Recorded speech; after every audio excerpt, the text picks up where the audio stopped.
أعوذ بالله من الشيطان الرجيم. بسم الله الرحمن الرحيم.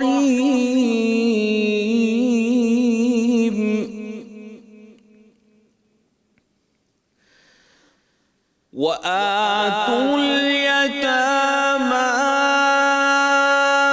أموالهم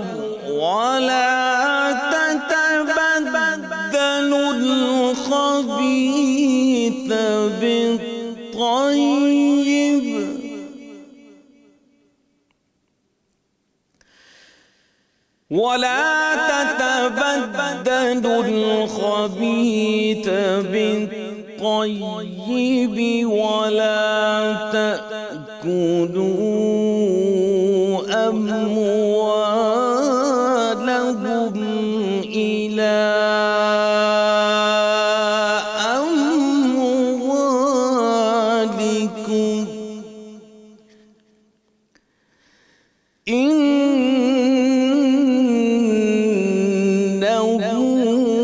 كان حوبا كبيرا. صدق الله العظيم. اور یتیموں کو ان کے مال دے دو اور پاک چیز کے بدلے ناپاک چیز نہ لو، اور ان کے مال اپنے مال میں ملا کر نہ کھاؤ، بے شک یہ بہت بڑا گناہ ہے۔ ناظرین، وقت ہوا ہے خلاصہ قرآن کا، اور خلاصہ قرآن آپ کے سامنے رکھتے ہیں مفتی زبیر احمد صاحب۔ آج دیکھتے ہیں کہ وہ قرآن کے کس حصے کی تلاوت اور ترجمہ آپ کے سامنے رکھتے ہیں۔ خلاصہ قرآن۔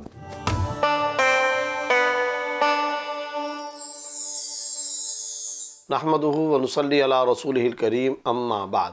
پارہ نمبر 13 کا مختصر اور منتخب خلاصہ یہ ہے کہ 12ویں پارے کے آخر میں حضرت یوسف علیہ السلام کا قصہ بیان کیا گیا تھا۔ وہ قصہ چلا ہوا آ رہا ہے۔ فَدَخَلَ مَعَهُ السِّجْنَ فَتَيَانِ، یہاں سے اللہ رب العزت نے حضرت یوسف علیہ السلام کے قصے کا ایک نیا رخ اور ایک نیا موڑ بیان فرمانا شروع فرمایا۔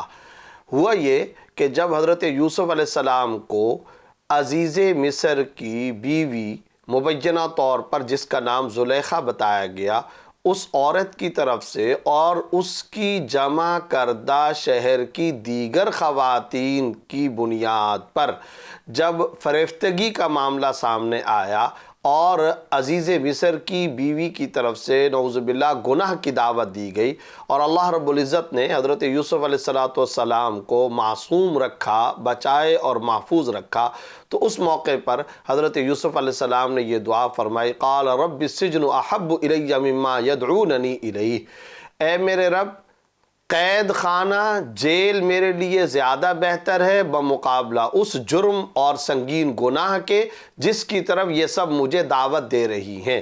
اللہ نے ان کی چالوں سے یوسف علیہ السلام کو چنانچہ محفوظ رکھا اور جیل کے اندر ہی حضرت یوسف علیہ السلام کو بھیج دیا گیا۔ یہاں یوسف علیہ السلام قید کے اندر تھے کہ 2 نوجوان قید کے اندر جیل خانے میں آ پہنچے۔ ان 2 نوجوانوں پر بادشاہ کو کھانے میں زہر ملا کر دینے کا الزام تھا۔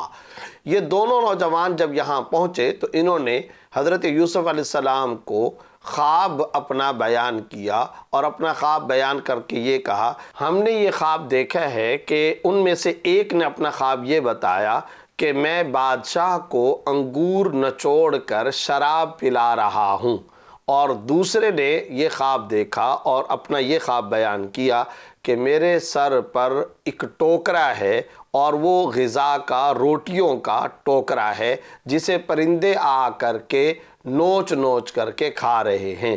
ان 2 جوان قیدیوں نے جو یہاں آئے تھے یوسف علیہ السلام کے ساتھ، اب قید خانے اور جیل کے اندر آ کر کے اپنی جیل اور قید کاٹ رہے تھے، یہاں آ کر انہوں نے یہ خواب بیان کیا۔ حضرت یوسف علیہ السلام نے پیغمبرانہ شفقت کی بنیاد پر ان کو ان کی تعبیر بتانے سے پہلے دعوت توحید دی۔ اللہ رب العزت کی توحید کی طرف ان کو دعوت دی، اور پھر اس کے بعد ان کو ان کے خوابوں کی تعبیر بیان فرمائی، اور اس میں یہ بات بیان فرمائی بغیر تعیین کے، بغیر ان میں سے کسی ایک کو فکس اور مقرر کیے، یوسف علیہ السلام نے فرمایا تم میں سے ایک آدمی باعزت بری ہو جائے گا، اور دوسرے کے بارے میں کہا کہ یہ دوسرا سزا پائے گا۔ چنانچہ یہی ہوا۔ اسی تعبیر کے مطابق کچھ عرصے کے بعد جب وہاں مقدمے کی تحقیق چلتی رہی تو پتہ یہ چلا کہ یہ جو ساقی تھا یہ بے قصور ہے اور باورچی قصوروار تھا، یعنی اس عزیز مصر کا کوئی اور جو باورچی تھا اس نے کھانے کے اندر زہر ملا کر کے دینے کی سازش کی تھی، لیکن یہ جس نے خواب کے اندر دیکھا تھا کہ میں شراب نچوڑ کر کے بادشاہ کو دے رہا ہوں، یہ قصوروار نہیں ہے، بے قصور ہے۔ چنانچہ اس کو یہاں سے باعزت بری کر دیا گیا۔ جب یہ جیل سے رہا ہونے لگا تو اس وقت یوسف علیہ السلام نے اس رہائی پانے والے جوان کو یہ بات فرمائی کہ جب تم حکمران بادشاہ مصر کے پاس جاؤ تو ان کو یہ ضرور یاد دلا دینا کہ تمہاری جیل اور قید خانے کے اندر ایک بے گناہ قیدی بھی قید کے اندر ہے اور جیل کاٹ رہا ہے۔ یہ شخص یہ کہہ کر کہ ہاں میں جا کر کے بادشاہ مصر کو یہ ضرور یاد دلا دوں گا، مگر جب یہ باہر گیا تو انسانی فطرت ہے، جب مشکل گزر جاتی ہے تو پھر اس وقت مشکل کی جو حالتیں ہوتی ہیں وہ بھی بھول جایا کرتی ہیں۔ چنانچہ یہ نوجوان وہاں جا کر کے بھول گیا، اور اس نے بادشاہ کو حضرت یوسف علیہ السلام کے قید میں ہونے کا معاملہ بیان نہیں کیا۔ کچھ عرصہ جب گزر گیا تو ایک دن بادشاہ نے اپنے دربار کے اندر تمام درباریوں سے ایک سوال یہ پوچھا کہ میں نے ایک خواب دیکھا ہے، اس کی کوئی تعبیر بیان کرو۔ خواب میں نے یہ دیکھا ہے کہ 7 گائے ہیں اور موٹی گائے ہیں، ان کو دبلی پتلی گائے کھا رہی ہیں۔ اسی طرح 7 خوشے ہیں، ہرے بھرے تر و تازہ ہیں، لیکن دوسری طرف 7 خوشے ایسے ہیں جو بالکل سوکھے ہیں اور خشک ہیں۔ اس کی کیا تعبیر ہے؟ چنانچہ بعض معبرین نے تو اس موقع پر یہ کہا کہ یہ تو ایسے ہی پریشان کن خیالات کا مجموعہ ہے اور ہم تعبیر جانتے بھی نہیں ہیں۔ اس موقع پر اس ساقی کو، وہ جو باعزت رہائی پا کر کے آیا تھا، اس کو حضرت یوسف علیہ السلام یاد آ گئے۔ اس نے بادشاہ مصر سے کہا کہ آپ کی جیل اور قید کے اندر ایک شخص ہے، وہ تعبیر بہت اچھی بتاتا ہے، آپ اپنے اس خواب کی تعبیر اس سے پوچھئے۔ چنانچہ بادشاہ مصر کی طرف سے اس خواب کی تعبیر یوسف علیہ السلام سے پوچھی گئی۔ حضرت یوسف علیہ السلام نے بجائے اس کے کہ یہ پہلی بات فرماتے کہ مجھے کیوں قید کے اندر رکھا ہے اور میں بے گناہ ہوں، ان سب باتوں کے بجائے چونکہ ملت کا فائدہ اس خواب کی تعبیر سے تھا اور چونکہ قوم کا فائدہ تھا، تو یوسف علیہ السلام نے تعبیر بیان کرتے ہوئے یہ فرمایا کہ آپ کے خواب کی تعبیر یہ ہے کہ دراصل جو آپ کے ارکان سلطنت نے آپ کو نہیں بتائی، 7 سال تک یہاں پر کھیتی باڑی کر کے آپ کو اناج محفوظ کر لینا چاہیے۔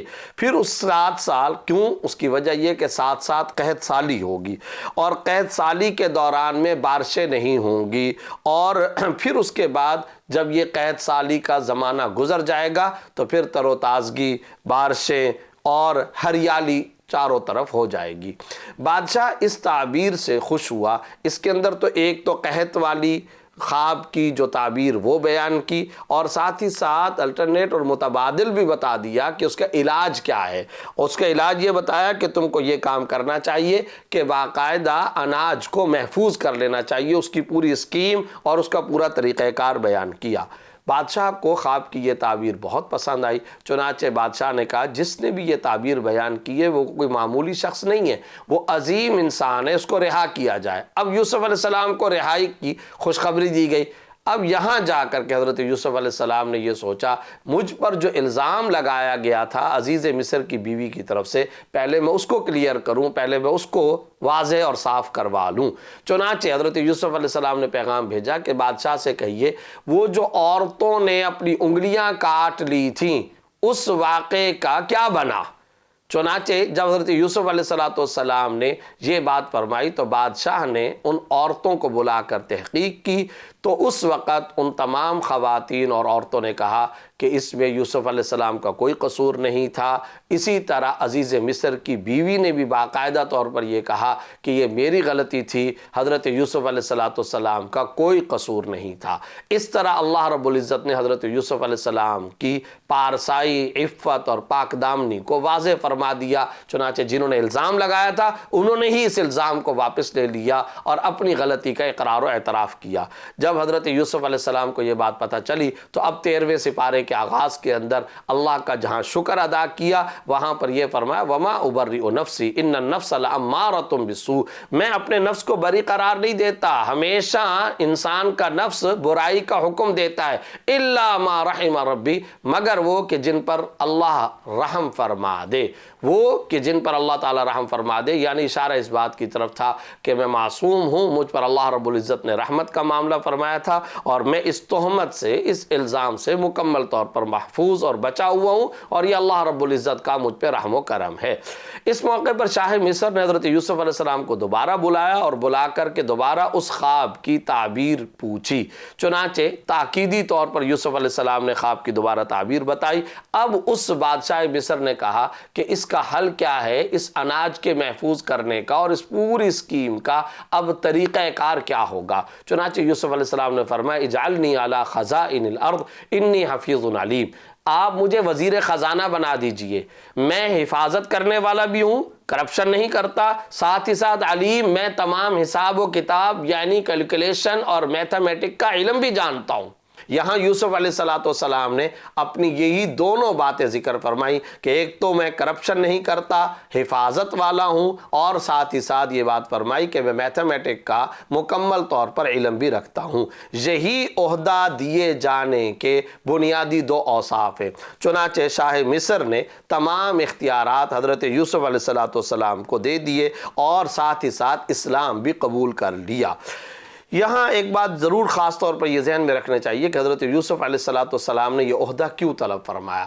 جب انسان کو پتہ ہو کہ اس جگہ پر کوئی غلط آدمی آ کر عہدے دار بن سکتا ہے اور اس سے قوم کو، انسانیت کو، امت کو، ملت کو نقصان ہوگا، تو انسان ایسے مقام پر عہدہ طلب کر سکتا ہے تاکہ کسی غلط شخص کے ہاتھ میں یہ عہدہ نہ آئے۔ ورنہ یوسف علیہ السلام تو پیغمبر ہے، پیغمبر سے بڑا عہدہ اور منصب دنیا میں کوئی اور ہو ہی نہیں سکتا، وہ سب سے زیادہ بلند و بالا عہدہ اور منصب ہوتا ہے۔ اس کے بعد اللہ رب العزت نے یہ بات ارشاد فرمائی کہ وَجَاءَ إِخْوَةُ يُوسُفَ دَخَلُوا عَلَيْهِ، یہاں ہوا یہ کہ حضرت یوسف علیہ السلام نے اب وہ جو خواب کی تعبیر بیان فرمائی تھی اس کے مطابق اسکیم پر عمل شروع کر دیا۔ چنانچہ اب لوگوں کو غلہ کتنا دیا جائے گا، کس طریقے سے دیا جائے گا، اس کی باقاعدہ اسکیم کا بندوبست اور انتظام فرمایا کہ ہر فرد کو یا ہر خانوادے کو، ہر فیملی کو اس طریقے سے مقررہ مقدار کے اندر غلہ دیا جائے گا۔ اب چنانچہ مملکت کے تمام باشندے اور وہاں کے تمام لوگ غلہ لینے کے لیے آیا کرتے تھے، تو حضرت یوسف علیہ السلام کے وہ برادران بھی غلہ لینے کے لیے اور خوراک اور غذا اور گندم دانے لینے کے لیے یہاں پہنچ گئے۔ جب وہ یہاں پر آئے، چونکہ قحط کا زمانہ تھا تو وہ لینے کے لیے آئے اور خاص مقدار میں ان کو غلہ دینا طے کیا گیا تھا۔ اب جب یوسف علیہ السلام کے بھائی آئے تو حضرت یوسف علیہ السلام نے ان سے پوچھا کہ تمہیں کتنا غلہ کس طرح سے چاہیے، تم کل کتنے بھائی ہو۔ اس موقع پر وہ حضرت یوسف علیہ السلام کے اس حقیقی بھائی جس کا نام بنیامین تھا وہ اس کو لے کر نہیں آئے تھے۔ حضرت یوسف علیہ السلام نے اس موقع پر تو ان کو غلہ دے دیا، خوراک اور غذا دے دی، مگر ساتھ ہی ساتھ یہ فرمایا کہ اب جب تم دوبارہ آؤ گے تو اس بھائی یعنی بنیامین کو بھی ساتھ لے کر کے آنا۔ ساتھ ہی حضرت یوسف علیہ السلام نے حسن سلوک کا مظاہرہ کرتے ہوئے ان کے غلے کی خوراک، ساز و سامان کے اندر جو پیسے وہ لے کر کے آئے تھے وہ پیسے بھی چھپا کر کے اندر رکھ دیے۔ چنانچہ جب یہ برادران یوسف اپنے والد حضرت یعقوب علیہ السلام کے پاس اپنی خوراک اور گندم لے کر کے گئے تو وہاں سامان کھولا تو دیکھا سامان بھی مل گیا اور پیسے بھی مل گئے۔ انہوں نے بڑی تعریف کی اپنے والد کے سامنے کہ بادشاہ مصر یہاں حضرت یوسف کے بارے میں فرمایا کہ وہ دیکھو کتنا احسان کرنے والا ہے، ہمیں گندم اور خوراک بھی دے دی اور پیسے بھی واپس کر دیے۔ لیکن ساتھ ہی ساتھ اپنے والد سے کہا دوبارہ اگر ہم غلہ لینے کے لیے جائیں گے تو پھر حضرت یوسف علیہ السلام نے یہ کہا تھا کہ اپنے بھائی کو لے کر کے آؤ، چنانچہ اب ہم اپنے بھائی کو لے کر کے جائیں گے۔ حضرت یعقوب علیہ السلام تو پہلے ہی جھٹکا کھائے ہوئے تھے، اس موقع پر انہوں نے بڑا عہد و پیمان لیا اور پیمان لے کر کے فرمایا کہ اب میں اس شرط کے ساتھ تمہیں اس کو جانے کی اجازت دوں گا کہ تم باقاعدہ اس کا خیال رکھو گے اور اس کی حفاظت کرو گے۔ اس عہد و پیمان کے بعد حضرت یوسف علیہ السلام کے برادران اب دوبارہ غلہ لینے کے لیے حضرت یوسف علیہ السلام کے پاس آئے، اور جب یہ آئے تو بنیامین جو حضرت یوسف علیہ السلام کے حقیقی بھائی تھے ان کو بھی ساتھ لے کر کے آئے۔ جب یہاں حضرت یوسف علیہ السلام کے پاس پہنچے تو حضرت یوسف علیہ السلام نے اپنے سگے بھائی بنیامین کو دیکھا تو خاموشی سے انہیں الگ کیا، اور خاموشی سے انہیں الگ کر کے ان کے ساتھ خاص حسن سلوک کا، محبت کا اور شفقت کا معاملہ فرمایا، اور ساتھ ہی ساتھ اب تک ان برادران کی طرف سے جو بدسلوکی کی گئی تھی ان پر اپنے بھائی بنیامین کو یہ مشورہ دیا کہ تم رنجیدہ دل نہ ہو، تنگ دل نہ ہو۔ یہاں حضرت یوسف علیہ السلام نے باقاعدہ طور پر نہ صرف یہ کہ اپنے بھائی بنیامین کو تسلی دی بلکہ ایک اور کام بھی فرمایا، اور وہ یہ کیا کہ حضرت یوسف علیہ السلام یہ چاہتے تھے کہ یہ جو بنیامین ہے یہ میرے پاس ہی رہ جائیں، لیکن رہنے کے لیے ترکیب کیا اختیار کی؟ ترکیب یہ اختیار کی کہ جب ان کو غلہ، خوراک اور گندم مکمل تیار کر کے ان کے پیکٹوں میں اور بوریوں کے اندر ان کو دے دیا تو اب وہ جو گندم اور خوراک کے ناپ تول کا پیمانہ تھا، یعنی ایک طرح کا مخصوص ترازو، اس ترازو کو بنیامین کے سامان اور بیگ کے اندر رکھ دیا، اور بعد میں یوسف علیہ السلام کے وہ افراد کہ جو وہاں انتظامی سٹاف کے عملے کے افراد تھے ان میں سے کسی نے کہا بھائی ہمارا وہ جو ناپ تول کا پیمانہ تھا وہ تو گم ہو گیا، وہ کسی نے چوری کر لیا۔ کس نے چوری کیا؟ چنانچہ کہا گیا کہ سامان کی تلاشی لو۔ اب جب سامان کی تلاشی لی گئی تو برادران یوسف یعنی حضرت یوسف علیہ السلام کے جو باقی بھائی تھے ان کے سامان کی تلاشی لی گئی، پہلے ان کی تلاشی لی گئی مگر وہاں سے سامان کے اندر سے پیمانہ نہیں نکلا۔ حضرت یوسف علیہ السلام کے بھائی بنیامین جو سگے بھائی تھے جب ان کے سامان کی تلاشی لی گئی تو وہاں سے وہ پیمانہ برآمد ہوا۔ اب اس زمانے کی شریعت کا قانون یہ تھا جس کے سامان سے کوئی چوری شدہ مال برآمد ہو جائے تو اسی شخص کو اس کے پاس رہنے دیا جاتا تھا، اور اس شخص کو اس چوری شدہ سامان کے بدلے میں وہیں پر ہی قید کر لیا جاتا یا گرفتار کر لیا جاتا یا وہیں رہنے پر رکھنے پر مجبور کر دیا جاتا تھا۔ یہ اس شریعت کا قانون تھا، مسئلہ تھا، فتویٰ تھا۔ چنانچہ اسی قانون اور ضابطے کے مطابق اب یہ فیصلہ ہوا کہ بنیامین کو حضرت یوسف علیہ السلام کے پاس رکھا جائے گا۔ اب یہ سارے کے سارے بھائی پریشان ہو گئے۔ فلما خلصوا به نجیہ، انہوں نے ایک طرف ہو کر کے مشورہ کیا کہ اب ہم کیا کریں۔ پہلے بھی ایک مرتبہ یہ معاملہ ہو چکا کہ یوسف علیہ السلام کو ہم اپنے والد سے بہلا پھسلا کر کے لے کر کے چلے گئے تھے اور لے جا کر کے ہم نے کنویں میں ڈال دیا تھا۔ اس وقت تو ہم نے یہ بہانہ بنایا تھا کہ یوسف کو بھیڑیا کھا گیا۔ اب بنیامین جن سے بہت زیادہ محبت کرتے ہیں والد، اب وہ بھی ہمارے ساتھ واپس نہیں جائیں گے تو والد تو بہت زیادہ پریشان ہوں گے۔ حتیٰ کہ ان کا جو بڑا بھائی یہودا تھا وہ باقاعدہ طور پر یہ کہنے لگا کہ میں تو واپس نہیں جاؤں گا، میں والد کو کیا منہ دکھا سکوں گا، پہلے ایک غم والد کو دیا اب ہم دوسرا غم دیں گے، بنیامین بھی ساتھ نہیں ہوگا اور والد تو یقین بھی نہیں کریں گے۔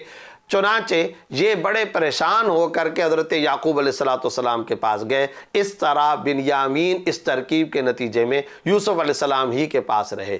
جب یہ چلے گئے تو انہوں نے جا کر اپنے والد حضرت یعقوب کو قصہ سنایا تو حضرت یعقوب علیہ السلام نے جو پہلے بات کہی تھی وہی بات یہاں پر کہی، فَصَبْرٌ جَمِيلٌ عَسَى اللَّهُ يَأْتِيَنِي بِهِمْ جَمِيعًا۔ تم جب یہ بات بیان کر رہے ہو کہ بنیامین اس طریقے سے سامان کے چوری کے الزام کے اندر وہیں رکھ دیے گئے، وہیں رہ گئے، وہیں چھوڑ دیے گئے، تو بس میں اس پر اللہ تعالیٰ کے ہاں صبر ہی کرتا ہوں، صبر جمیل اختیار کرتا ہوں۔ اللہ رب العزت عن قریب ان سب کو میرے پاس لے کر کے آئے گا۔ یہ بات حضرت یعقوب علیہ السلام نے فرمائی۔ اب 2 مرتبہ برادران یوسف حضرت یوسف کے پاس آ چکے۔ اب تیسری مرتبہ جب یہ غلہ اور خوراک اور گندم لینے کے لیے آئے تو آ کر کے انہوں نے یوسف علیہ السلام سے کہا کہ ہم پر بڑی مصیبت آئی ہے، پیسے ہمارے پاس بہت کم ہیں، خوراک کی بڑی قلت ہے، آپ ایسا کریں کہ ہم سے پیسے تو بہت کم ہیں ہمارے پاس، مگر غلہ پورا دے دیں، خوراک ہمیں پورا دے دیں۔ اب یوسف علیہ السلام نے ان سے یہ بات فرمائی کہ اچھا ٹھیک ہے، یہ بتاؤ تم نے یوسف کے ساتھ کیا کیا تھا؟ اب یہ برادران یوسف حیران ہو گئے، اس واقعے کو 40 سال گزر چکے تھے، تو یہ سوچنے لگے کہ یہ جو ہم سے سوال کر رہے ہیں کہ تم نے یوسف کے ساتھ کیا سلوک کیا تھا، انہیں کیسے پتہ چلا؟ اب یہ دیکھ کر کے کہنے لگے کہ کیا آپ یوسف تو نہیں ہیں؟ حضرت یوسف علیہ السلام نے اب حقیقت حال کو کھول دیا اور فرمایا کہ ہاں میں یوسف ہوں۔ یہ کہا، پھر اس کے بعد ساری حقیقت کو کھول دینے کے بعد اب یہ سارے ڈرنے لگے، مگر یوسف علیہ السلام نے فرمایا لا تثریب علیکم اليوم، آج کے دن تم پر کوئی مواخذہ نہیں، میں تمہیں معاف کرنے کا فیصلہ اور اعلان کرتا ہوں۔ اس کے بعد اپنی قمیص دی اور کہا کہ وہ جو یعقوب علیہ السلام والد جو رو رو کر کے اپنی تقریباً بینائی کو ختم کر چکے، میری یہ قمیص جا کر ان کو دے دیں، اس کی مہک سے، اس کی خوشبو سے اللہ اپنے فضل و کرم سے ان کو ان کی بینائی واپس لوٹا دے گا۔ چنانچہ اب یہی ہوا، یہ سارے کے سارے اپنے والد حضرت یعقوب علیہ السلام کے پاس گئے، ان کو قمیص دی، حضرت یعقوب علیہ السلام کو بتایا کہ ہمارا بھائی یوسف تو اس وقت مصر کا حکمران بن چکا ہے اور وہ باقاعدہ حکمرانی کے منصب عالی پر فائز ہو چکا ہے۔ حضرت یعقوب علیہ السلام بہت زیادہ خوش ہوئے، شکر ادا کیا، اور اب حضرت یعقوب علیہ السلام بھی اور سارے کے سارے برادران بھی یہاں واپس آئے۔ اور یہ چوتھی مرتبہ جب حضرت یعقوب علیہ السلام اپنے بیٹوں کے ساتھ آئے تو حضرت یوسف علیہ السلام باہر نکلے، جو اب تخت نشین ہو چکے تھے، استقبال فرمایا، مصر سے باہر آئے، والد کا خوب اکرام فرمایا اور آ کر تخت پر بٹھایا، سب سجدے میں گر گئے۔ یوسف علیہ السلام نے کہا کہ اللہ کا شکر ہے، سجدہ شکر ادا کیا گیا۔ سورہ رعد، اللہ رب العزت نے اس سورت کے اندر کائنات کے اندر پھیلی ہوئی اپنی نشانیوں کو بیان فرمایا ہے، اور خاص طور پر گرج چمک کو عربی زبان کے اندر رعد کہتے ہیں۔ چونکہ اس سورت کے اندر گرج چمک اور بادلوں کی گرج اور بارش کا تذکرہ تھا، اس مناسبت سے اس سورت کو سورہ رعد کہا گیا۔ اس سورت میں توحید کا بیان، رسالت کا بیان اور توحید و رسالت پر ہونے والے مشرکین اور کفار کے اعتراضات اور ان کے جوابات کو اللہ رب العزت نے بیان فرمایا۔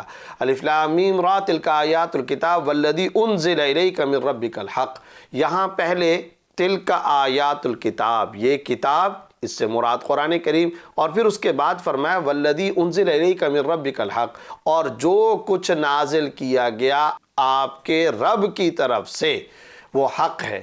اب سوال یہ کہ پیچھے کتاب کا تذکرہ اور پھر اس کے بعد جو کچھ اللہ کی طرف سے، آپ کے رب کی طرف سے نازل کیا گیا آپ کی طرف، اس سے قرآن بھی مراد ہو سکتا ہے اور اس سے حدیث بھی مراد ہو سکتی ہے، کیونکہ حدیث کا جو معنی اور مفہوم ہوتا ہے وہ بھی وحی کی ایک قسم ہے، اس کو وحی غیر مطلوب کہتے ہیں، وہ بھی اللہ ہی کی طرف سے ہوتی ہے، البتہ اس کے الفاظ رسول اللہ صلی اللہ علیہ وسلم کی جانب سے ہوتے ہیں۔ تو گویا پتہ چلا وحی کی دو قسمیں، وحی مطلوع یعنی وہ وحی جس کی تلاوت کی جاتی ہے وہ قرآن کریم ہے، تلک آیات الکتاب کے اندر اس کو بیان کیا گیا، والذی انزل الیک من ربک الحق، اس کے اندر حدیث کا امکان موجود ہے کہ حدیث مراد ہو، کیوں وہ بھی اللہ ہی کی طرف سے ہے مگر اس کے الفاظ رسول اللہ صلی اللہ علیہ وسلم کی طرف سے ہوتے ہیں۔ اس سے حدیث کی حجیت کا بھی واضح طور پر پتہ چل رہا ہے۔ اس کے بعد اللہ رب العزت نے قدرت کی نشانیوں کو بیان کرتے ہوئے فرمایا اللہ الذی رفع السماوات بغیر عمد ترونها ثم استوى على العرش وسخر الشمس والقمر كل يجري لأجل مسمى يدبر الامر يفصل الآیات لعلکم بلقاء ربکم توقنون۔ اللہ وہ ذات ہے جس نے آسمان کو بلند کر لیا بغیر ستونوں کے، تم خود دیکھتے ہو کئی مقامات پر، خلق السماوات والارض، یہاں رفع السماوات، اللہ نے آسمان کو بلند کیا، تم دیکھتے ہو، پھر اس کے بعد اللہ نے عرش پر استوا فرمایا، سورج کو، چاند کو مسخر فرمایا، اور یہ تمام چیزیں اپنے وقت مقررہ پر ایک ڈسپلن، ایک منظم نظام کے تحت چل رہی ہیں۔ تمام امور کا، معاملات کا اللہ رب العزت بندوبست فرماتا ہے، انتظام فرماتا ہے، اور یہ ساری نشانیاں تمہارے لیے تاکہ تم اللہ سے ملنے کا یقین رکھو۔ یہ نشانیاں کئی مقامات بات پر اللہ رب العزت نے بیان فرمائی. اس کے بعد لہو معقبات من امری، فرشتوں کی ذمہ داری کو بیان فرمایا کہ یہ انسانوں کو بحکم الہی حادثات سے بچاتے ہیں. مگر یہ یاد رکھیں یہ اسی وقت ہوتا ہے جب وہ انسان اللہ کے حکم کے مطابق چلے. لیکن اگر وہ اللہ کی نافرمانی کرے اور پھر عذاب خداوندی آتا ہے تو پھر یہ فرشتے جو حفاظت کے لیے انسان کے ساتھ ہوتے ہیں وہ فرشتے ہٹ جایا کرتے ہیں. پھر اس کے بعد اللہ رب العزت نے والذین یوفون بعہد اللہ ولا ینقضون المیثاق، مومنین کی صفات بیان کی. ٹوٹل یہاں اللہ رب العزت نے 7 صفات بیان کی، بلکہ 8 صفات بیان کی کہنا چاہیے، اور بڑی خوبصورت صفات ہیں. اللہ رب العزت ہم سب کو یہ صفات عطا فرمائے. نمبر 1، اللہ سے کیے ہوئے عہد کو پورا کرتے ہیں، رشتے ناتے جوڑتے ہیں. نمبر 3، اللہ رب العزت کا خوف رکھتے ہیں، خشیت خداوندی رکھتے ہیں، ڈرتے ہیں. نمبر 4، حساب کے برے انجام سے ڈرتے ہیں. نمبر 5، صبر سے کام لیا کرتے ہیں، صبر ان کی عادت ہوتی ہے. نمبر 6، نماز قائم کرتے ہیں اور خدا کے دیے ہوئے رزق سے خرچ کیا کرتے ہیں. اور آخر میں یہ کہ یہ بد سلوکی کا جواب ہمیشہ حسن سلوک کے ساتھ دیا کرتے ہیں. سورت کے اختتام کے اندر خاتم الانبیاء صلی اللہ علیہ وسلم کی تسلی کا انتظام فرمایا وَيَقُولُ الَّذِينَ كَفَرُوا لَسْتَ مُرْسَلًا قُلْ كَفَى بِاللَّهِ شَهِيدًا. کیا یہ کہتے ہیں کہ آپ رسول نہیں ہیں، آپ اللہ کی طرف سے پیغمبر بنا کر کے بھیجے نہیں گئے؟ اس پر اللہ رب العزت فرما رہے ہیں کفا باللہ شہیدہ، اللہ گواہی دیتا ہے اور اللہ کی گواہی سب سے زیادہ کافی ہے. اسی طرح اہل علم گواہی دیتے ہیں کہ آپ برحق پیغمبر سچے رسول ہیں. اس پارے کے اختتام کے اندر سورہ ابراہیم شروع ہو رہی ہے. الف لام را کتاب انزلناہ الیک لتخرج الناس من الظلمات الی النور، کہ اللہ نے یہ کتاب نازل کی تاکہ آپ لوگوں کو تاریکی اور ظلمت اور اندھیرے سے نکال کر روشنی اور نور کی طرف منتقل کر دیں. یہاں اللہ رب العزت نے آگے چل کر وما ارسلنا من رسول اللہ بلسان قومی، ان لوگوں کا کفار و مشرکین کا ایک اعتراض یہ تھا کہ قرآن عربی زبان کے اندر کیوں نازل ہوا، کسی اور زبان میں ہوتا تو ہم اس کو معجزہ سمجھ لیتے. اللہ رب العزت نے یہاں جواب عطا فرمایا کہ جس قوم کے اندر بھی اللہ نے پیغمبر اور رسول کو بھیجا، اللہ نے اسی قوم کی زبان کے اندر کلام اور اس پیغمبر کو بھیجا تاکہ کمیونیکیشن آسان ہو، اللہ کے پیغام کو پہنچایا جا سکے. تو یہاں پر یہ قریش عرب جانتے تھے، عربی زبان جانتے تھے، تو عربی ہی کے اندر قرآن کریم کو اللہ رب العزت نے نازل فرمایا. اس کے بعد اللہ رب العزت نے الم ترى کیف ضرب اللہ مثلا کلمۃ طیبہ، کلمہ طیبہ کی اور کلمہ خبیثہ کی مثال دی. جو پاکیزہ کلمہ ہوتا ہے اس کی مثال کھجور کے درخت کی ہے کہ کھجور کا درخت بلند ہوتا ہے، اس کی جڑیں مضبوط ہوتی ہیں، شاخیں آسمان پر پہنچی ہوئی لہلہا رہی ہوتی ہیں. اسی طرح جو تقوی والا نیکی کا کلمہ ہوتا ہے وہ اسی طرح بلندی پر جایا کرتا ہے، اور جو خبیث کلمہ ہوتا ہے وہ کڑوا ہوتا ہے اور اوپر سے اس کو ہاتھ مار دو تو وہ ختم ہو جایا کرتا ہے، اس کی کوئی حقیقت نہیں ہوتی، رائے گا اور ضائع چلا جاتا ہے. پھر اس پارے کے اختتام کے اندر وَإِذْ قَالَ إِبْرَاهِيمُ، اللہ رب العزت نے حضرت ابراہیم علیہ السلام کی اس دعا کا تذکرہ فرمایا رب اجعل هذا البلد آمنا وجنبنی وبنی ان نعبد الاصنام، اے اللہ اس شہر کو، مکہ کو امن کا گہوارہ بنا دے اور میری آل اولاد کو بت پرستی سے بچا، امن عطا فرما، رزق وافر عطا فرما.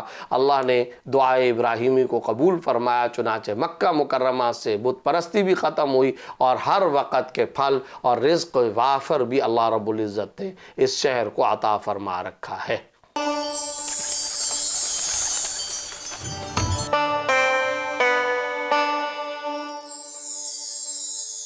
بسم اللہ الرحمن الرحیم. اللہ کے پیغمبر صلی اللہ علیہ وسلم کا ارشاد ہے کہ رحم کرنے والوں پر الرحمن سب سے زیادہ رحم کرنے والا رحم کرتا ہے، رحم کرے گا. یہ ایک بڑی خوشخبری ہے ان سب لوگوں کے لیے کہ جو بندوں پر رحم کرتے ہیں. اللہ کے بندے اس دنیا میں اللہ کی جانب سے ہمارے لیے ایک امتحان ہے. ہم اگر ان کے ساتھ اچھا رویہ اختیار کریں گے تو اللہ ہمارے ساتھ کرم کا رویہ اختیار کرے گا. ہم اگر ان کے ساتھ زیادتی کریں گے تو اللہ تعالیٰ ان کی جانب سے ہم سے بدلہ لے گا.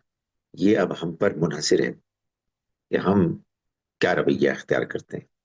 اللہ کے پیغمبر صلی اللہ علیہ وسلم کا ارشاد ہے کہ تم اگر ان پر رحم کرو گے کہ جو زمین پر ہیں تو وہ کہ جو آسمان پر ہے وہ تم پر رحم کرے گا. یہ خوشخبری بڑی قیمتی ہے، لیکن اس خوشخبری کے پیچھے ایک وعید بھی ہے، ایک وارننگ بھی ہے کہ اگر تم اللہ کے بندوں پر زیادتی کرو گے تو پھر اللہ تمہیں چھوڑے گا نہیں، پھر وہ تم سے بدلہ لے گا۔ قرآن مجید سے یہ بات معلوم ہوتی ہے، قیامت کے روز اللہ تعالیٰ جن باتوں کا سب سے پہلے فیصلہ کرے گا ان میں سے ایک وہ بات ہوگی جس کے بارے میں قرآن نے کہا وَإِذَا الْمَوْءُودَةُ سُئِلَتْ، وہ دن جس دن کے زندہ دفن کی گئی لڑکی بچی سے پوچھا جائے بِأَيِّ ذَنبٍ قُتِلَتْ، وہ کس گناہ کی پاداش میں نتیجے میں قتل کی گئی، کیا وجہ بنی کہ کسی نے یہ ظلم کیا۔ اللہ تعالیٰ اس کو برداشت نہیں کریں گے کہ کوئی شخص اس دنیا میں کسی کے ساتھ ظلم کرے، اور اللہ تعالیٰ اس بات کو بہت پسند فرماتے ہیں کہ انسان دوسرے انسان کے ساتھ نرمی، رحم اور معاف کرنے کے رویے کو اختیار کرے۔ السلام علیکم ورحمۃ اللہ وبرکاتہ۔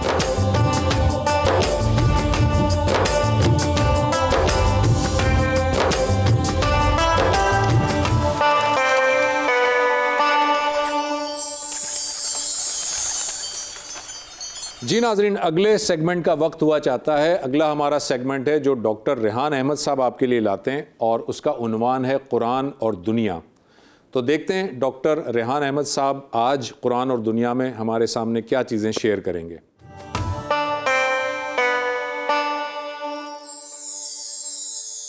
اگست 2022 میں دنیا بھر کے اخبارات میں ایک خبر شائع ہوئی اور لوگوں نے اس خبر کو بڑی دلچسپی سے پڑھا۔ خبر یہ تھی کہ جاپان کے ایک نرسنگ ہوم میں 4 سال سے کم عمر بچوں کو ملازمت دی جا رہی ہے۔ اب 4 سال سے کم عمر بچے ظاہر ہے کوئی کام نہیں کر سکتے، ان کا کام صرف ایک ہی تھا کہ اس نرسنگ ہوم میں جو بزرگ موجود ہیں وہ بزرگ ان بچوں کی اداؤں کو، ان کی باتوں کو دیکھیں، سنیں اور محظوظ ہوں، تاکہ ان کی زندگی کے جو آخری ایام ہیں وہ خوشی کے ساتھ گزریں۔ یہ خبر جو بظاہر ایک دلچسپ چیز ہے، در حقیقت ایک المیہ ہے اور ایک المیہ کا بیان ہے، اور وہ المیہ خاندانی نظام کا المیہ ہے۔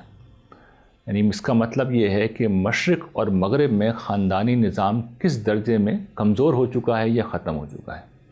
خاندان کیا ہے اس کو سمجھ لیجیے کہ خاندان نوجوانوں کے لیے نہیں بنایا گیا، نوجوانوں کو خاندان کی ضرورت نہیں ہوتی، خاندان چھوٹے بچوں اور بزرگوں کے لیے ہوتا ہے، اور انسانی سماج میں اکثریت نہیں کی ہوتی۔ انسانی بچہ جانوروں کے بچوں سے بالکل مختلف ہوتا ہے۔ جانور کے یہاں اگر جب بچہ پیدا ہوتا ہے تو وہ بعض اوقات تو ہم نے دیکھا ہے نیشنل جغرافک وغیرہ کے ڈاکیومنٹریز میں اسی وقت کھڑا ہو جاتا ہے، بعض اوقات وہ 2-4 دن میں، بعض اوقات سال 2 سال، بس اس سے زیادہ نہیں۔ کچھ ایگزیمشن اس سے بھی ہوں گی لیکن اس سے زیادہ عام طور پہ نہیں ہوتا۔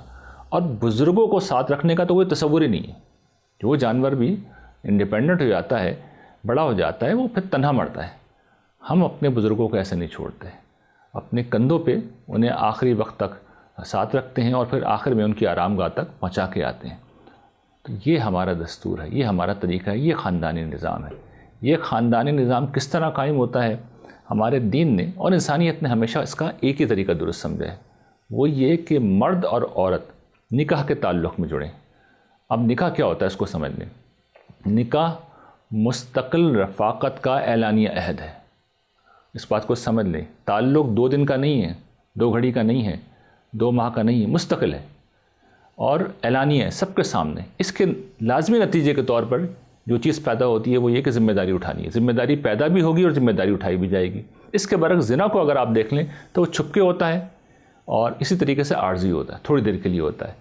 تو اول تو اس میں ذمہ داری پیدا ہی نہیں ہوتی، اور ذمہ داری پیدا بھی ہو جائے تو پھر اٹھائی نہیں جاتی، اس لیے کہ تھوڑی دیر میں الگ ہو جاتے ہیں، چلے جاتے ہیں لوگ۔ تو یہ وہ چیز ہے جو خاندان کو جنم لینے ہی نہیں دیتی، اس کے پورے معاملے کو خراب کر دیتی ہے۔ تو ہمارے دین نے اسی وجہ سے زنا کو اس کی ہر شکل میں حرام قرار دیا ہے۔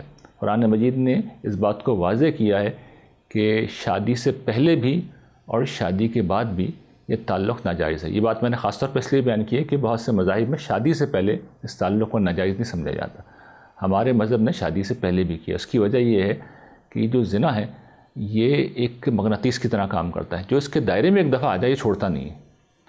تو شادی سے پہلے بھی یہ حرام ہے، اور شادی کے بعد تو بالبداہت یہ ہے ہی بے وفائی، یہ خاندان کی اور اس خاتون یا اس مرد کی حق تلفی ہے، اس لیے ہر دو شکل میں یہ جائز نہیں ہے۔ بلکہ اس درجے میں قرآن مجید آگے گیا ہے کہ ولا تقربوا الزنا انہ کان فاحشہ وساء سبیلا، اس کے قریب بھی مت جاؤ، یہ بدترین راستہ ہے، بے حیائی کی چیز ہے۔ تو اس میں وہ ساری چیزیں شامل ہیں جو ہماری نگاہ سے، زبان سے، عمل سے ہمیں زنا کے قریب لے کے جانے والی ہوں۔ تو اگر ہم خدا کے فرما بردار ہیں تو ہمیں اس رویے سے بچنا ہوگا، اور اس کا فائدہ یہ ہوگا کہ خاندانی نظام مضبوط اور مستحکم رہے گا۔ وآخر دعوانا ان الحمد للہ رب العالمین۔ ناظرین، سکون قلب اللہ تعالیٰ کی دی ہوئی بہت ساری نعمتوں میں سے ایک نعمت ہے۔ انسان چاہے کیسے بھی حال میں ہو، لیکن اگر اسے دل کا اطمینان ہے اور دل کا سکون ہے تو یہ ایک بہت بڑی نعمت ہوتا ہے۔ ہمارا اگلا سیگمنٹ ہے سکون قلب، جس میں ہم سابق کرکٹر مشتاق احمد صاحب کی گفتگو سنتے ہیں۔ چلتے ہیں سکون قلب کے سیگمنٹ کی جانب۔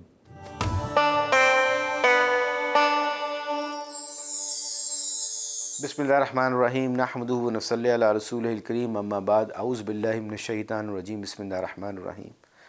اللہ کا لاکھ لاکھ شکر ہے، رمضان مبارک کے مہینے میں آپ نے اکثر دیکھا ہوگا ہماری بہنیں، ہمارے بھائی کوشش کرتے ہیں کہ حیا والی زندگی گزاریں، ایسی چیزوں سے بچیں جس سے اللہ ناراض ہوتا ہے۔ مجھے ایک قصہ یاد آ گیا، ہم ایک جگہ آئی تھنک ویسٹ انڈیز تھا ملک، اللہ کم بیشی معاف فرمائے، ویسٹ انڈیز میں تھے، ہم سارے کھڑے ہوئے تھے۔ وہاں ایک ESPN کی جو ایک ڈائریکٹر تھی سپورٹس کی، وہ لڑکی آئی اور ایک کرکٹر کو اس نے لے کے جانا تھا انٹرویو کے لیے۔ اینڈ آپ لوگوں کو سب کو پتہ ہے کہ ویسٹرن جو لوگ ہوتے ہیں، وہ خواتین ہوں چاہے وہ مرد ہوں، وہ آپس میں ہاتھ ملاتے ہیں۔ تو ہاتھ ملانے کے لیے اس لڑکی نے اس ہمارے مسلمان کھلاڑی کے سامنے ایسے ہاتھ کیا، ایسے ہاتھ کیا۔ تو اس لڑکے نے آگے سے، اس کھلاڑی نے، اس کی زندگی بدل گئی ہوئی تھی، اللہ کا شکر ہے وہ نمازی تھا، ہمیں بھی بتاتا رہتا ہے چیزیں۔ تو اللہ کی مہربانی سے اس نے ہاتھ نہیں ملایا۔ جب حیا والی بات آتی نا، مسلمان کی یہ بات بتا رہا ہوں آپ کو، تو اس مسلمان کرکٹر نے اس لڑکی سے ہاتھ نہیں ملایا، ہاتھ پیچھے کھینچ کے کہتا ہے آئی ایم سوری، اللہ کا حکم ہے، نبی کا طریقہ ہے کہ ہم کوشش کرتے ہیں نامحرم کے ساتھ ہاتھ نہ ملائیں یا ان کو ٹچ نہ کریں۔ And I am a married man, میں شادی شدہ ہوں، and this hand only for my wife, تو یہ مسلمان ہیں، ہم ایسے کرتے ہیں۔ تو یہ کہہ کے خاموش ہو گیا۔ آپ یقین کریں 10-15 سیکنڈ کا نا خاموشی ہوئی۔ تو میں نے یہ سوچا، جتنے بھی لڑکے تھے ان سے بھی میں نے بعد میں پوچھا، وہ کہہ رہے کہ میں نے یہ سوچا، پتہ کیا سوچا، کہ now she is gonna get very aggressive. تو یہ جو ویسٹرن لڑکی ہے نا، اس نے کہنا ہے کہ دیکھا اسلام از ویری ایروگنٹ ریلیجن، کہ تم لڑکیوں، میں نے تمہیں ہاتھ ملانے کی کوشش کی، تم نے ہاتھ ہی نہیں ملایا، how disrespecting you are to me, کتنے تم ڈس رسپیکٹ کر رہے ہو میری۔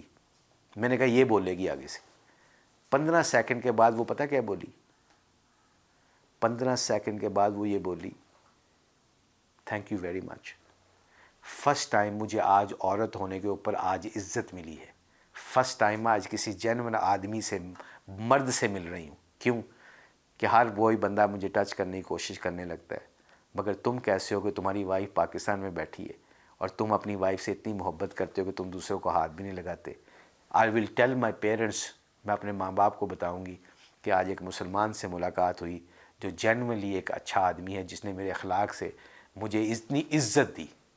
یہ کئی دفعہ ہم لوگ کہتے ہیں کہ لوکی کی کہیں گے، کتنے لکھے ہے، کنے کیا ہے؟ اخلاق، اللہ کے حکم، نبی کے طریقوں میں، اللہ کی قسم قیامت تک کامیابی ہے۔ جس بندے کو یہ ڈرنا نہ ہوگا کہ لوکی کی کہیں گے، اللہ اس کی محبت پوری کائنات میں ڈال دیتا ہے۔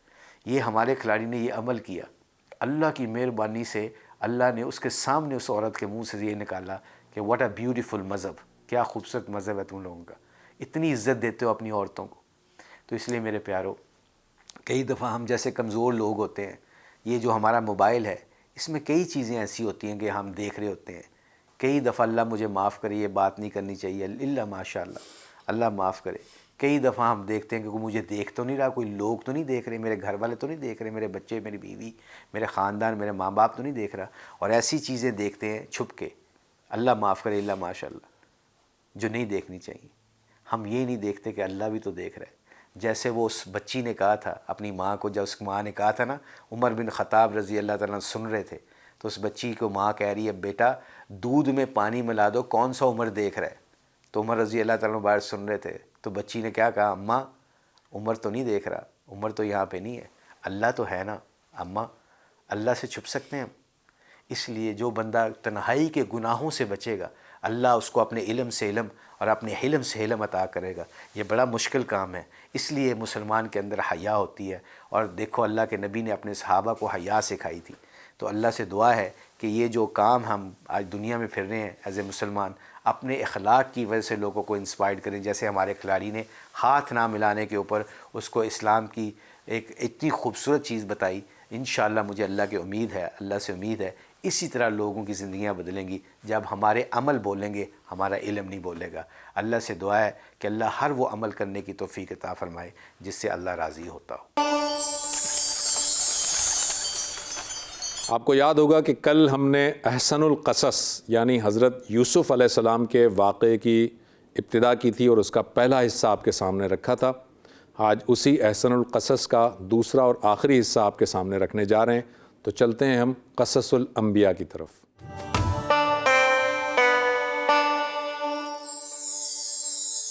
جی ناظرین، ہم قصص الانبیاء کے سیگمنٹ میں آپ کو خوش آمدید کہتے ہیں۔ کل ہم نے حضرت یوسف علیہ السلام کے قصص سے متعلق پہلا حصہ پیش کیا تھا۔ آج حضرت یوسف علیہ السلام کے اسی احسن القصص کا دوسرا اور آخری حصہ آپ کے سامنے رکھنے جا رہے ہیں۔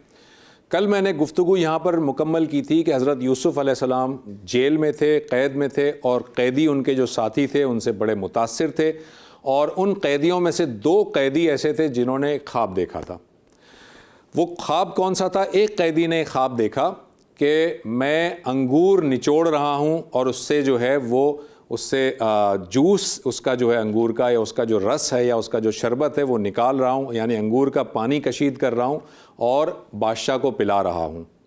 اور دوسرے شخص نے یہ خواب دیکھا کہ میں جو ہے وہ روٹیوں کا ایک ٹوکرا جو ہے وہ میرے سر پر رکھا ہوا ہے، اور روٹیوں کا ٹوکرا لے کر جب میں جا رہا ہوں تو پرندے جو ہے وہ اوپر سے روٹیوں کے ٹکڑوں میں سے چن رہے ہیں اور وہ روٹی کھا رہے ہیں۔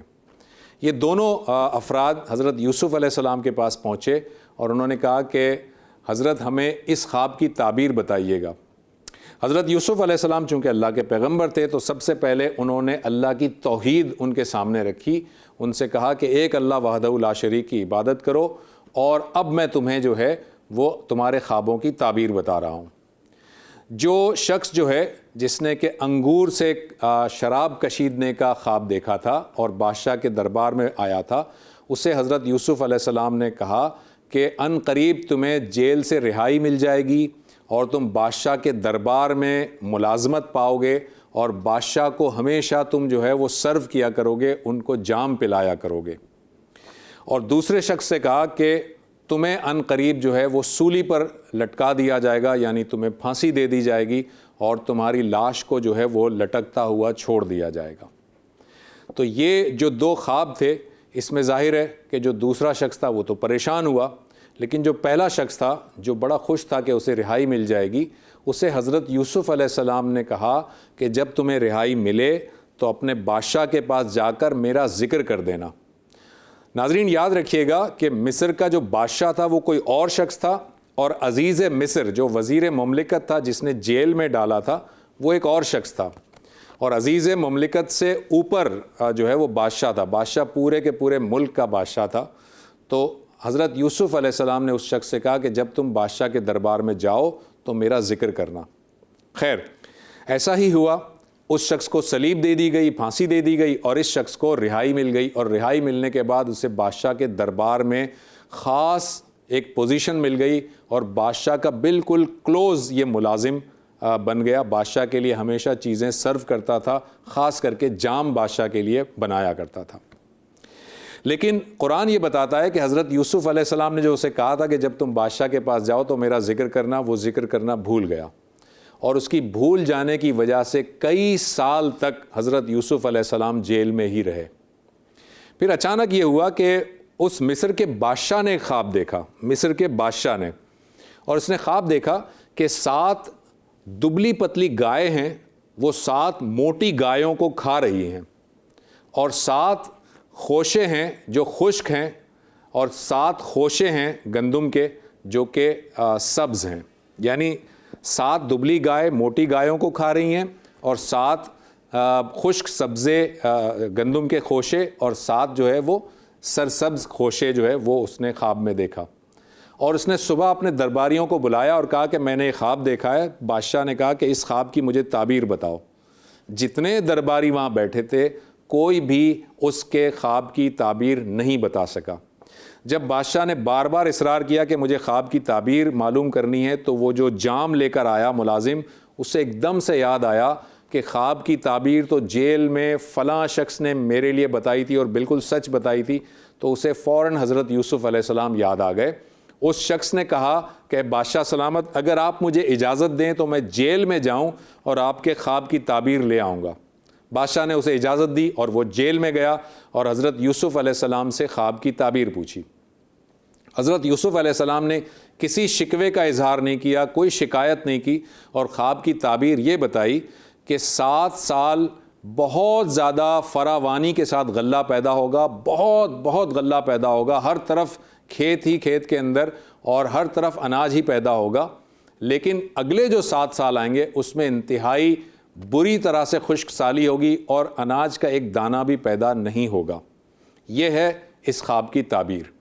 چنانچہ وہ غلام جو ہے وہ فوراً بادشاہ کے پاس پہنچا، اس نے یہ تعبیر بتائی. بادشاہ کو یہ تعبیر سن کر بے حد خوشی ہوئی اور اس نے کہا کہ جس نے یہ تعبیر بتائی ہے اسے میرے پاس لے آؤ. تو چنانچہ غلام دوبارہ گیا حضرت یوسف علیہ السلام کے پاس کہ آپ کو بادشاہ نے طلب کیا ہے.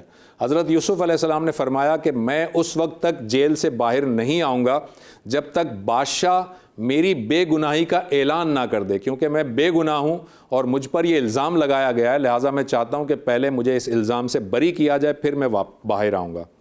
چنانچہ بادشاہ کو جب یہ بات معلوم ہوئی تو بادشاہ نے اس پورے واقعے کی تحقیق کی. عزیز مصر کو بھی بلایا گیا، زلیخا کو بھی بلایا گیا، اور سب سے تحقیق کر کے پتہ چلا کہ حضرت یوسف علیہ السلام بے گناہ ہیں. اور بادشاہ نے سرکاری طور پر اس بات کا اعلان کیا کہ آپ بے گناہ ہیں، اور اس کے بعد آپ کو بڑے عزت اور بڑے احترام سے بادشاہ سلامت کے دربار میں لایا گیا جیل میں سے نکال کر.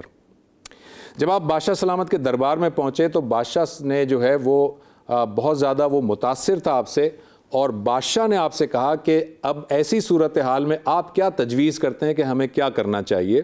چنانچہ حضرت یوسف علیہ السلام نے فرمایا کہ اے بادشاہ، آپ کی یہ جو 7 سال آئیں گے جس میں فراوانی کے ساتھ غلہ پیدا ہوگا، اور اس کے اگلے 7 سال جس میں کہ خشک سالی ہوگی، اس کے اندر پہلے جو 7 سال ہیں اس میں جو غلہ پیدا ہوگا یا جو اناج پیدا ہوگا اسے پریزرو کرنے کی ضرورت ہے، اس کو اسٹاک کرنے کی ضرورت ہے، اس کی ذخیرہ کرنے کی ضرورت ہے تاکہ اگلے 7 سال ہم اس کا استعمال کر سکیں.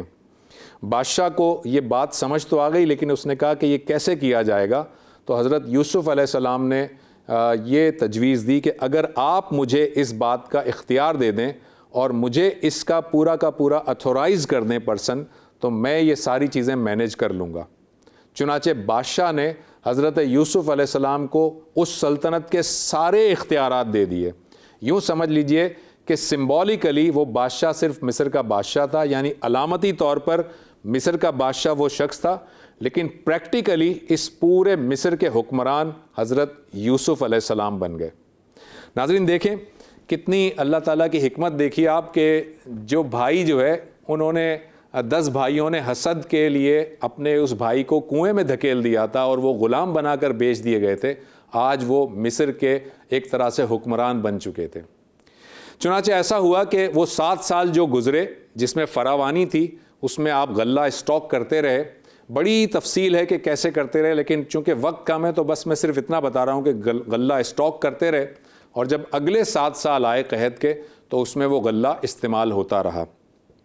اب یہ یاد رکھیے کہ یہ جو اگلے 7 سال آئے تھے قحط سالی کے، یہ اتنی بڑی قحط سالی تھی کہ خالی مصر ہی نہیں بلکہ فلسطین کے علاقے میں بھی قحط پڑ گیا. اب فلسطین کا علاقہ کون سا تھا؟ فلسطین کا علاقہ وہ تھا جہاں پر حضرت یوسف کے والد حضرت یعقوب اور ان کے 11 بھائی رہتے تھے. جب فلسطین میں بھی قحط سالی ہوئی تو حضرت یعقوب علیہ السلام نے اپنے بیٹوں سے کہا کہ میں نے سنا ہے کہ مصر کا ایک بادشاہ ہے، اس کے پاس غلے کی بڑی فراوانی ہے اور وہ بڑا سخی ہے، تو تم سارے بھائی جاؤ مصر میں جا کر اور ان سے غلہ لے کر آؤ۔ اب دیکھیں بڑی انٹرسٹنگ صورتحال ہے۔ حضرت یعقوب علیہ السلام اپنے بیٹوں کو کہتے ہیں کہ مصر جاؤ اور وہاں کے بادشاہ سے غلہ لے کر آؤ۔ اب یہ 10 بھائی، 11واں بھائی جو بن یامین ہے وہ حضرت یعقوب کے پاس ہی رہتے ہیں، اور 10 بھائی جو ہے وہ جاتے ہیں اور فلسطین سے مصر کی جانب جاتے ہیں۔ جب مصر میں پہنچتے ہیں تو حکمران حضرت یوسف علیہ السلام ہیں، ان کو حضرت یوسف علیہ السلام دیکھتے ہیں کہ یہ اجنبی 10 بھائی آئے ہیں، تو آپ ان سے جب گفتگو کرتے ہیں تو گفتگو میں اندازہ ہو جاتا ہے کہ یہ یہاں کے نہیں ہیں بلکہ یہ فلسطین سے آئے ہیں، اور ذرا سا غور کرتے ہیں تو حضرت یوسف علیہ السلام اپنے ان 10 بھائیوں کو پہچان لیتے ہیں۔ لیکن یہ جو 10 بھائی ہیں یہ حضرت یوسف کو اس لیے نہیں پہچان پاتے کہ جب انہوں نے کنویں میں دھکیلا تھا تو اس وقت حضرت یوسف علیہ السلام کی عمر 7 سال تھی، لیکن آج وہ بھری جوانی کے ساتھ موجود تھے۔ ناظرین، حضرت یوسف علیہ السلام تو اپنے بھائیوں کو پہچان گئے، مگر وہ 10 بھائی ان کو نہیں پہچان سکے۔ انہوں نے پوچھا گھر میں اور کون کون ہے؟ تو ان بھائیوں نے بتایا کہ ہمارے ایک بوڑھے والد ہیں جو نابینا ہو چکے ہیں، اور ہمارا ایک چھوٹا بھائی ہے جو ان کی خدمت کے لیے وہاں موجود ہے، اور ہمارا ایک اور بھائی بھی تھا جو کہ جس کو بھیڑیا کھا گیا تھا۔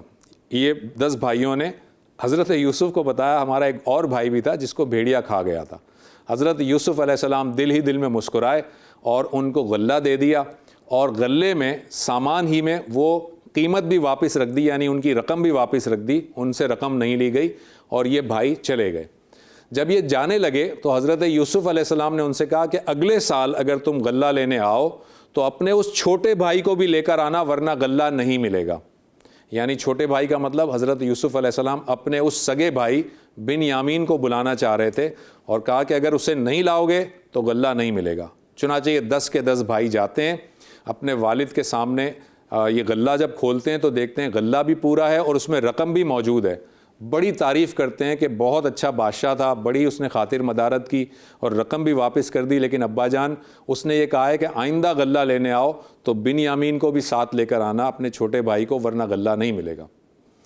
اب حضرت یعقوب علیہ السلام پھر پریشان ہوئے، انہوں نے کہا کہ اب میں بن یامین کو تو تمہارے ساتھ ہرگز نہیں بھیجوں گا، پہلے بھی تم نے دھوکے سے حضرت یوسف کے ساتھ کچھ برائی کی تھی، اب یہ بن یامین کو میں نہیں بھیجوں گا۔ لیکن وہ بھائی بہت قسمیں کھانے لگے، کہنے لگے کہ ہم جھوٹ نہیں بول رہے، بادشاہ نے کہا ہے کہ بن یامین کو نہیں لاؤ گے تو غلہ نہیں ملے گا۔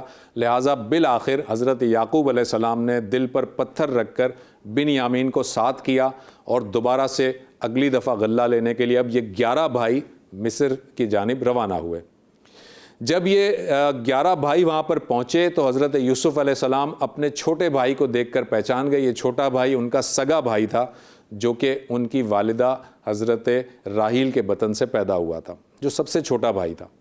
حضرت یوسف علیہ السلام نے ایک تدبیر یہ کی کہ یہ 11 بھائی تھے، آپ نے 2 بھائیوں کو الگ بٹھایا، 2 کو کہا ادھر بیٹھ جاؤ، 2 کو کہا ادھر بیٹھ جاؤ۔ جب یہ 2 کو بٹھایا تو بن یامین اکیلے رہ گئے، تو بن یامین کو کہا کہ تم ایسا کرو میرے ساتھ آ کر بیٹھ جاؤ، یعنی اپنے بھائی کو اپنے ساتھ بٹھا لیا، اور پھر اسی طرح سے کمروں میں ان کو مہمان خانے میں رکھا گیا، تو 2 بھائیوں کے لیے کمرے میں رکھا گیا، اور جو بن یامین تھے ان کو اپنے ساتھ رکھا، اور بن یامین کو رازداری کے ساتھ بتا دیا کہ میں تمہارا بچھڑا ہوا بھائی یوسف ہوں، لیکن تم اپنے بھائیوں سے ذکر مت کرنا۔ چنانچہ بن یامین بڑے خوش ہوئے، اور دوسرے دن غلہ دوبارہ بھرنے لگے۔ غلہ دیتے وقت حضرت یوسف علیہ السلام نے بن یامین کے سامان میں ایک پیالہ رکھ دیا، اور پیالہ رکھنے کے بعد وہ جب جانے لگے تو پیالہ جو ہے وہ کھو جانے کی وجہ سے سپاہیوں نے سب کی تلاشی لی، اور جب سب کی تلاشی لی تو بن یامین کے سامان سے وہ پیالہ نکل آیا جو کہ حضرت یوسف ہی نے رکھا تھا اللہ تعالیٰ کے حکم سے۔ اب جب وہ پیالہ نکل آیا تو سپاہیوں نے کہا کہ تم تو چور ہو، تم نے یہ پیالہ چرایا ہے۔ تو وہ بھائیوں سے کہا کہ تمہارا یہ بھائی چور ہے، اور یہ بتاؤ چور کی سزا کیا ہوتی ہے؟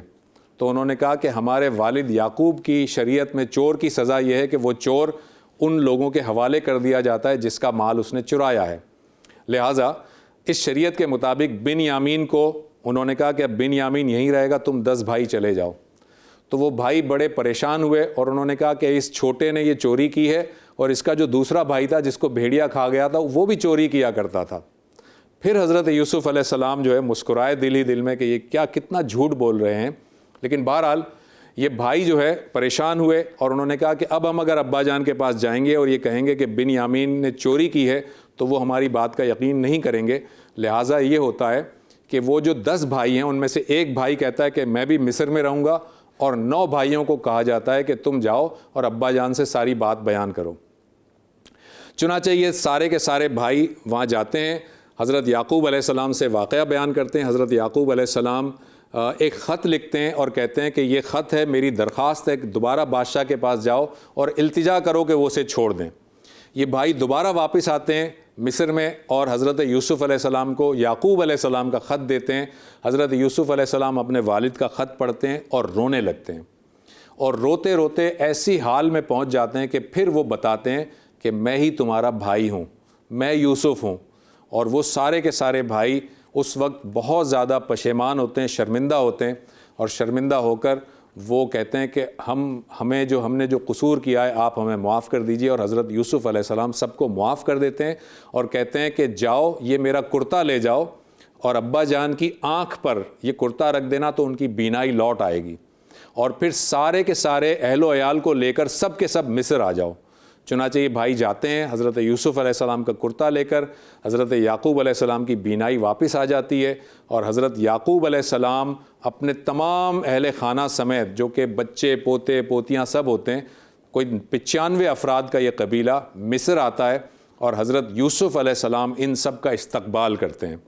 حضرت یوسف علیہ السلام جب دربار میں ان کا استقبال کرتے ہیں تو اس زمانے کی روایات کے مطابق بادشاہ سلامت کے سامنے جب دربار میں آتے ہیں تو حضرت یعقوب علیہ السلام ہوتے ہیں، اور حضرت یوسف کی جو سوتیلی والدہ تھیں جن کا نام لیا تھا وہ ہوتی ہیں، اور 11 بھائی ہوتے ہیں۔ اور یہ دربار کے اندر جب آتے ہیں تو اس زمانے کی روایت کے مطابق بادشاہ سلامت کے آگے اس طرح سے باؤ کرتے ہیں۔ باؤ کرنے والے لوگ کون تھے؟ ایک والد، ایک والدہ اور 11 بھائی۔ حضرت یعقوب علیہ السلام اپنے بیٹے کو کہتے ہیں کہ بیٹا یاد ہے تم نے بچپن میں خواب دیکھا تھا کہ ایک چاند، ایک سورج اور 11 ستارے تمہیں سجدہ کر رہے ہیں، یہ ہے اس خواب کی تعبیر، ایک چاند، ایک سورج اور 11 ستارے تمہیں سجدہ کر رہے ہیں۔ اور اس طرح سے آپ کا یہ خواب اللہ تعالیٰ نے پورا کروایا، اور اللہ تعالیٰ نے اس حسد کی وجہ سے وہ بھائی جس برائی میں مبتلا تھے ان کو ان کی سزا ملی، اور حضرت یوسف علیہ السلام کو یہ جزا ملی کہ اللہ تعالیٰ نے انہیں حکومت دی۔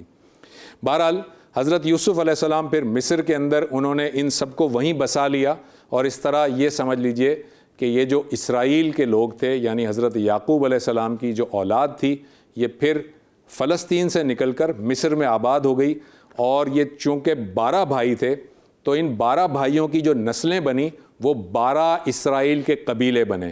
اسرائیل کے 12 قبیلے تھے، اور یہ 12 کے 12 قبیلے فلسطین سے نکل کر مصر میں آ کر اب یہاں پر سکونت انہوں نے اختیار کر لی۔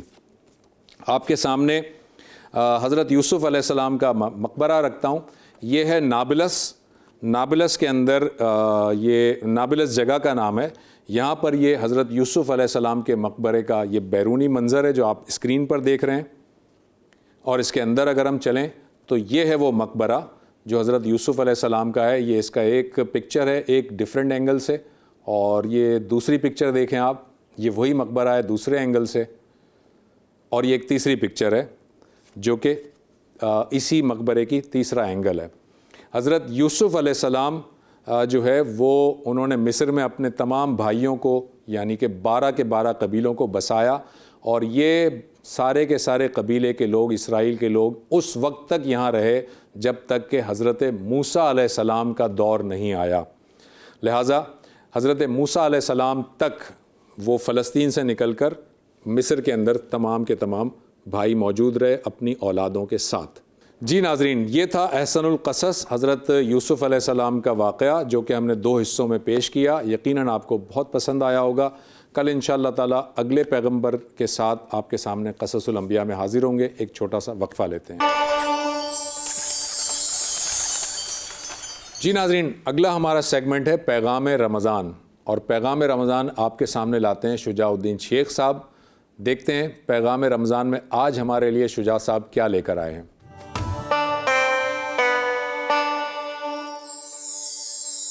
نحمدہ ونصلی علی رسولہ الکریم، اما بعد، بسم اللہ الرحمن الرحیم۔ اللہم صلی علی محمد وعلی آل محمد وبارک وسلم۔ رب اشرح لی صدری ویسر لی امری واحلل عقدۃ من لسانی یفقہوا قولی واجعل لی وزیرا من اہلی، آمین یا رب العالمین۔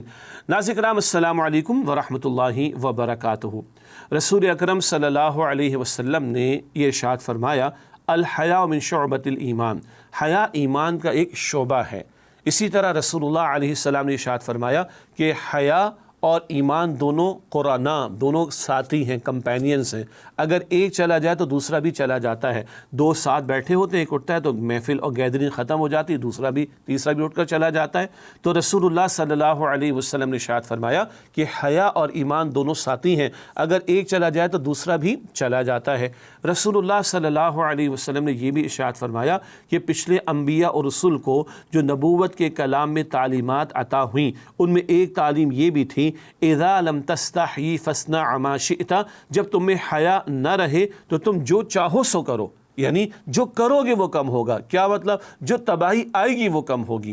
ہمارے دین میں حیا کی بڑی اہمیت ہے۔ ہاں، حیا کا تعلق صرف پردے سے نہیں، حیا کا تعلق پردے کے احکامات سے بھی ہے، نگاہوں کی حفاظت سے بھی ہے، ستر اور حجاب کے احکامات سے بھی ہے، اور محرم اور نامحرم کی تمیز کے اعتبار سے بھی ہے، اور ایک خاتون کے لباس کی کیفیات کے اعتبار سے بھی ہے، ایک مرد کے لباس کی کیفیات کے اعتبار سے بھی ہے۔ البتہ یہ حیا کا ایک حصہ ہے۔ حیا کا وسیع تر مفہوم کیا ہے؟ حیا اس فطری جھجک کو کہتے ہیں جو بندے کو گناہ سے روکتی ہے۔ حیا اس فطری جو ہے نیچرل ایک جھجک، ایک ہیزیٹیشن کا نام ہے جو بندے کو برائی سے، گناہ سے روکتی ہے۔ ایک بچہ، ایک بیٹا ماں باپ کے سامنے سینہ تان کر اگر بات کرتا ہے تو ہم کیا کہتے ہیں؟ بڑا بے حیا ہے، بڑا بے حیا ہو گیا، کہتے ہیں نا۔ حالانکہ اس وقت کوئی لباس کا ایشو پیش نہیں آتا، کردار کا مسئلہ پیش آتا ہے، رویے کا مسئلہ پیش آتا ہے، تو ہم کہتے ہیں بڑا بے حیا ہو گیا کہ ماں باپ سے سینہ تان کر بات کر رہا ہے کہ نہیں؟ ایسا ہے کہ نہیں؟ یہ ہے تصور حیا کا وسیع تر۔ اسی لیے حدیث مبارک میں آیا، بندے کو سب سے زیادہ حیا اللہ سے کرنی چاہیے۔ اللہ اکبر! بندے کو سب سے زیادہ حیا اللہ سے کرنی چاہیے۔ آج بندے بندوں کا خوف رکھتے، فلاں ناراض نہ ہو جائے، فلاں کیا کہیں گے، پھر کہا جاتا ہے جی خبردار کیمرے کی آنکھ دیکھ رہی، کیمرہ پکڑ لے گا، پھر ہماری لیکس آ جائیں گی سامنے، ویڈیوز آ جائیں گی سامنے۔ ارے ادھر ڈر رہے ہو، اللہ سے نہیں ڈر رہے؟ ان چیزوں کا خیال کر رہے ہو، اللہ کا خیال نہیں رکھ رہے؟ ان چیزوں کا لحاظ رکھ رہے ہو، اللہ کا لحاظ نہیں رکھتے؟ اللہ اکبر! نوح علیہ السلام نے اپنی قوم سے کہا تھا، ما لکم لا ترجون للہ وقارا، سورہ نوح میں آتا ہے، تمہیں کیا ہو گیا؟ تم اللہ تعالیٰ کی عظمت کا یقین اور اعتقاد نہیں رکھتے، مخلوق کا خوف ہے، اللہ کا خوف نہیں۔ سورہ توبہ میں آتا ہے قرآن کریم میں، اتخشونہم فاللہ احق ان تخشوا ان کنتم مؤمنین، تم لوگوں کا خوف رکھتے ہو، لوگوں سے ڈرتے ہو، اللہ تعالیٰ اس بات کا زیادہ حق رکھتا ہے کہ تم اس سے ڈرو، اس کا ڈر اختیار کرو۔ بہرحال حیا کا یہ وسیع تر تصور ہے۔ ہاں، ہمارے دین میں عفت والی زندگی کے لیے، پاکیزہ زندگی کے لیے، حیا والی زندگی کے لیے، ایک شریفانہ زندگی گزارنے کے لیے، ایک باوقار زندگی گزارنے کے لیے اللہ تعالیٰ کے دین نے بہت سارے احکامات دیے۔ مردوں کو بھی نگاہوں کو نیچے رکھنے کا حکم ہے، سورہ نور کی آیت نمبر 30 میں۔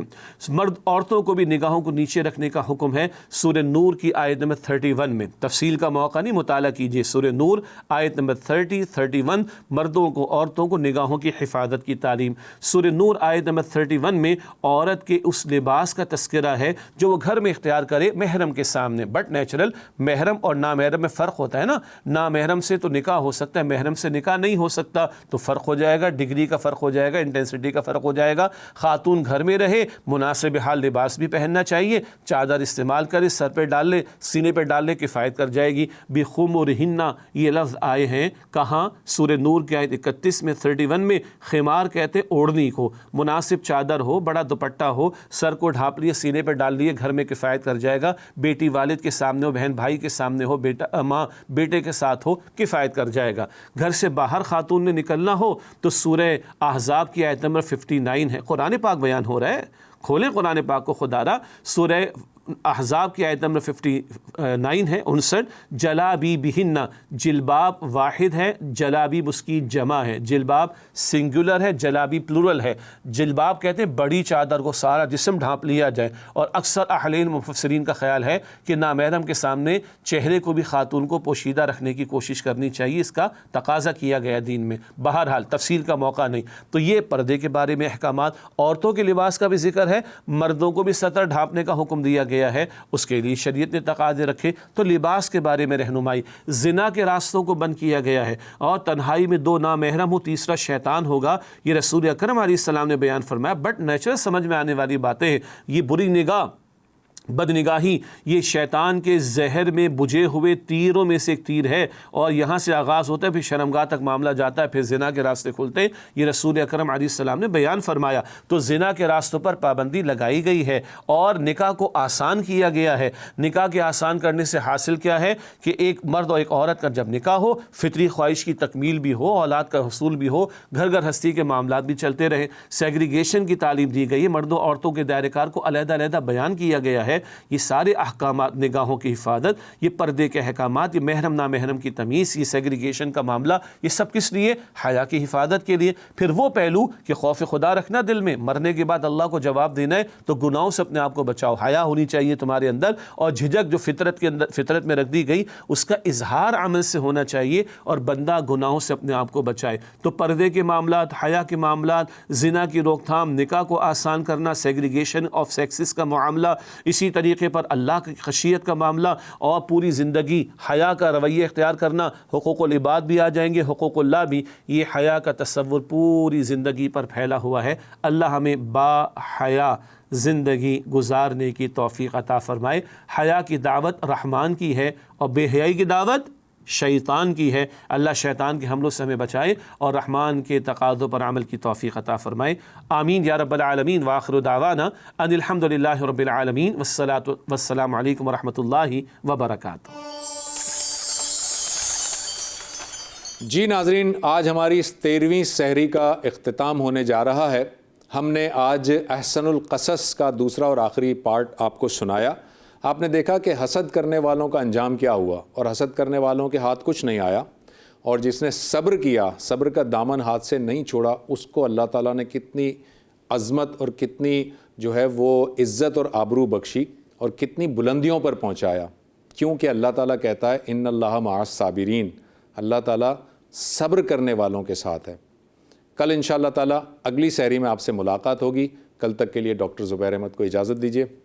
اللہ حافظ۔